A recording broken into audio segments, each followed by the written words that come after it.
Hey, how's it going, everybody? I'm back with another video, and this is I'm gonna try to stay consistent with these uploads.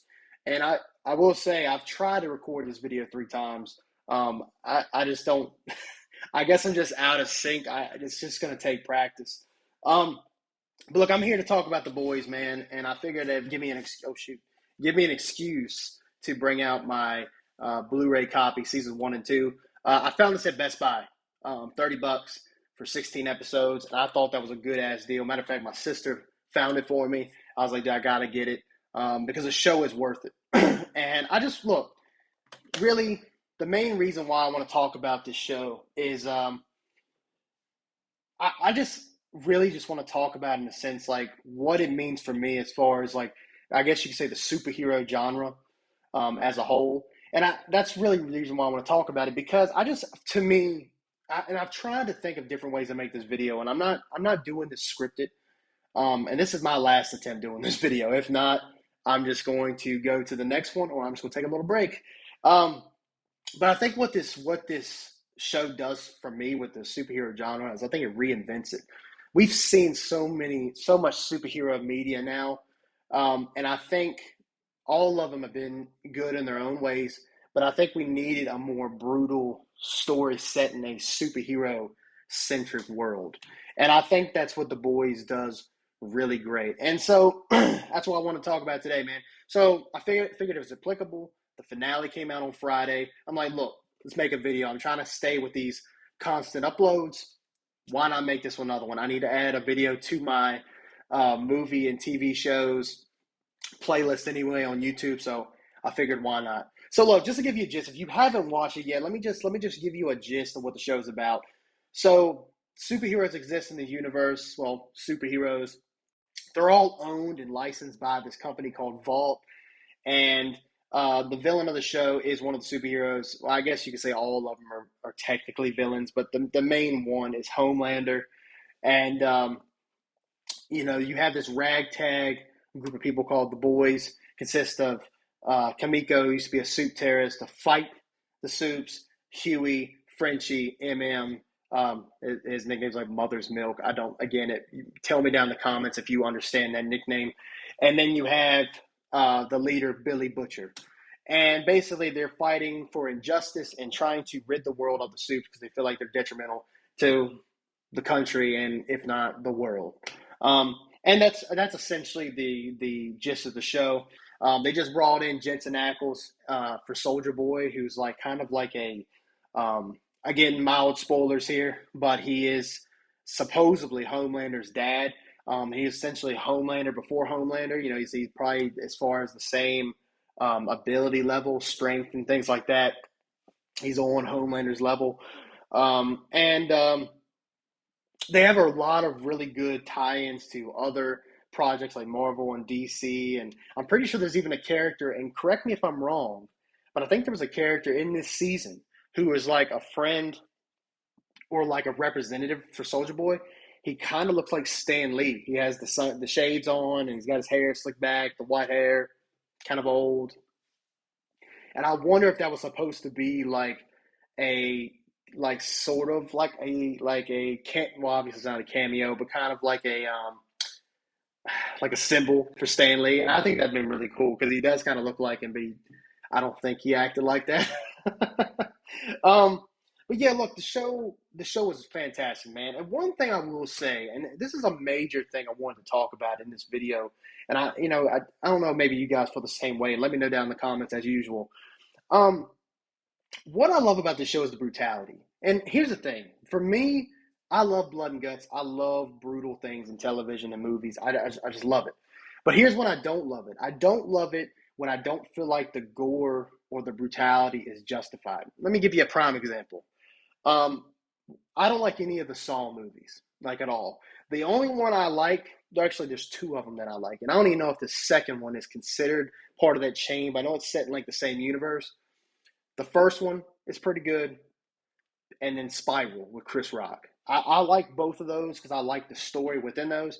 But the ones in between, I feel like they're all torture porn, in my opinion. Like, if you want blood and guts, you want to see people get effed up in the worst way possibles, Kim Possibles, Kim Popsicles. If you want to see people get effed up in the worst way possible, then you watch those. But other than that, to me, I feel like the gore is not warranted. But in shows like The Boys, it fits in with the world. Like with one of the first major gore scenes is you have the main character Huey holding hands with his girlfriend, and he's just in there talking, telling them they're gonna move in together and all that. And all of a sudden, A Train, who's the speedster in this world, he comes running right through it and just busts her into a million pieces. And you got her like her blood and guts everywhere, and Huey's holding her severed hands in his hands and screaming her name. And I felt from the jump, it was like a what the fuck moment, but also it was like, wow, so this is what the show is like. And I dug it because it's like, okay, I see it. I see what we're getting here in this show. We're getting this form of brutality that, and it, from that right there, I was like, okay, so I know what we're getting, and it makes sense. But like with there's other stuff, and God, look, if you like those movies, I'm not shitting on those movies. I'm not gonna sit here and say they're crap. I'm not saying that. I'm just saying that I just personally not. I'm more of a slasher fan anyway. I love horror movies, by the way. I'm planning to do a whole horror like segment on this channel. Um, and so I love horror movies. I love slashers, but I'm not a fan of just gore for the sake of it. And that's why I love about the boys is that the gore fits. And I think that you need gore. I think you need brutality when you tell some of these stories. I'll give you another prime example: the Batman, the movie that just come out with Robert Pattinson. If you haven't seen that movie, the movie's pretty good. Really slow, more detective style Batman. Although I have some minor gripes with that as well, but we'll get into that later, maybe in another video. But what I will say though is that it could have used some brutality. If it was more brutal, I probably would have liked it more. And honestly, more other people probably would have liked it more too. Like, because it seemed like they were trying to push that boundaries. They kept, you hear Batman talking in the background. He's like narrating the story, and he talks about how he's a symbol for fear and all that stuff. Well, let me see why that is. It's kind of like with the whole thing, and I don't bounce. I'm sorry, I'm bouncing all over the place. But it's like with Star Wars, right? We're just now seeing Vader in his prime, with Obi-Wan Kenobi and things like that. We've seen it in the comics a little bit, and I haven't read a bunch of the comics, but I've seen different panels of how Darth Vader is and why everyone is so terrified of him later on in the lore because we haven't seen that. That's the same thing for me. Is that if Batman's over talking about how I'm a symbol for fear, let me see it. He's like smashing, he's like beating the crap out of this guy at the very end, and like you don't see the repercussions. You have Batman who probably hits like a freaking truck, and his face isn't even like it doesn't even look like he touched him. And I'm like sitting here. I know it's PG-13, but see that's your problem right there. I think for me, in order to tell that story the way it needs to be told, you got to make it rated R. You have to push those boundaries, and that's what I love about the boys. Is that yes, you don't always need gore to have a good story, right? Like I like Avengers: Infinity War. That's one of my favorite Marvel movies of all time. But think about how much more impactful that would have been for the characters in that world if Thanos was like doing what he was doing in the comics. I think there was like a panel where he like rips a hero in two in the comics during Infinity War, and that would have been wild. But what I mean, we won't get that, you know. And I think sometimes these stories can benefit from being darker, from being brutal. And so the boys has that way about it where it's brutality, but it makes sense within that world, and I love it. Another thing the boys does really well, I will say, and I know I'm probably sounding like I'm like freaking, you know, but one thing I will say that I like is I like that it has humor in it, but it's not like overabundant in humor. And I think that's the problem with these with the Thor movie that's coming out. Well, that has come out now, Love and Thunder. Um, I'm sure it's a great movie. Me and the wife are gonna go see it here in like a week. But I hear that it's got way too much humor in it. There's nothing wrong with humor. Like when Butcher says "Oi, cunt," like like that's fine. And because he, even though he said it several times at this point, like it honestly when he says it, it feels way more natural to me. And I think that that's what makes the boys funny is that a lot of the humor is more natural. It's not forced humor. There's some things that happen in it that's really effed up, like you got the deep getting sucked off by an octopus like that.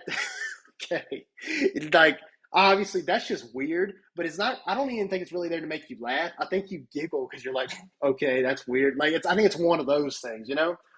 Um, but I think I respect that about the boys is that while it has comedy, it's not trying to shove it in your face. This isn't a comedy show, and I tell you, man, it surprises you that this show can be as dramatic as it can be because it has really some of those really good moments. And one of my favorite moments of the show is at the end of season two, where Butcher stands in front of home.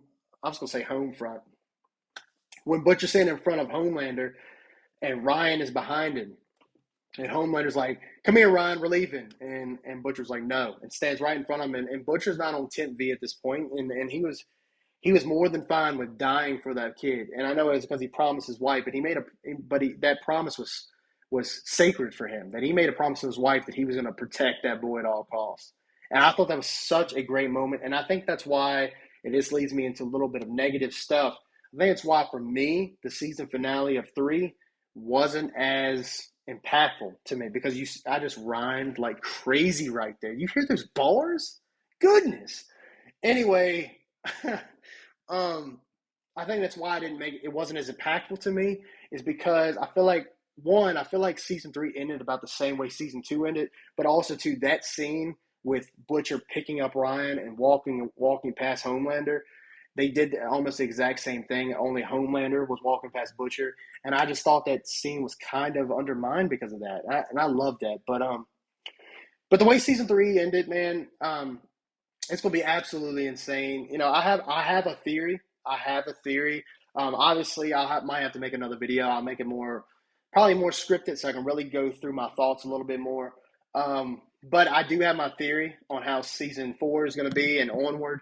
And I would like to hear your thoughts. You know, what do you think about season three? What do you think about the finale? What do you think about season four, five? I think it's like two more. Probably going to get like two more seasons. I guess because it kind of makes sense of where they're at in the show. I haven't read the comics, but it kind of makes sense.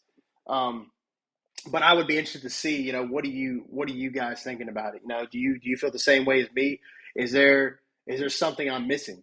I'll go into more detail about it probably maybe in more videos or whatever. But look, it's a really good show. If you haven't watched, if you listen to me talk for the past 12 minutes, one, I appreciate you. Don't forget to like and subscribe. But also go check it out, man. It's worth the watch. Amazon Prime, if you have it, watch it.